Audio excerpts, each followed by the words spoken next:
plaisanciers. Naviguez en toute sécurité avec Suivez la vague et Nautisme Québec. Alors, à bord d'un voilier, il y a beaucoup d'équipements, puis selon les grosseurs, on a besoin d'avoir beaucoup de matériel. La chose importante quand on est sur un bateau de ce type-là, il y a beaucoup de compartiments, beaucoup d'endroits, puis il y a beaucoup d'équipements. C'est important lorsqu'on arrive à bord de s'assurer que tous nos équipements de sécurité sont là, c'est-à-dire avoir une liste d'inventaire exhaustive qu'on vérifie régulièrement. Et par la suite, lorsqu'on a des invités à bord, ce qui est important, c'est de leur expliquer sont où, à quel endroit sont situés tous ces équipements-là.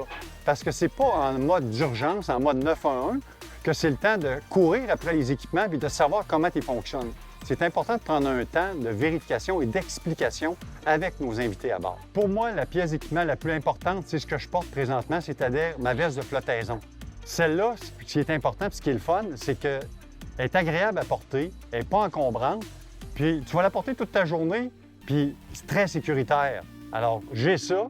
Et l'autre pièce d'équipement, c'est mon VHF portatif. Oui, vous allez me dire, on en a un fixe à bord du bateau, mais c'est notre pièce de backup d'urgence, mobile, que je m'envoie dans un dinghy, une annexe, que je suis à l'extérieur du bateau. Je peux toujours communiquer avec le bateau principal et même demander de l'aide si j'en ai besoin. En conclusion, c'est de s'assurer d'avoir tous nos équipements de sécurité à bord selon les types d'embarcation et les longueurs d'embarcation, de savoir qu'ils sont toujours conformes et adaptés et non expirés, et bien entendu, de savoir comment les utiliser. Alors, bonne navigation!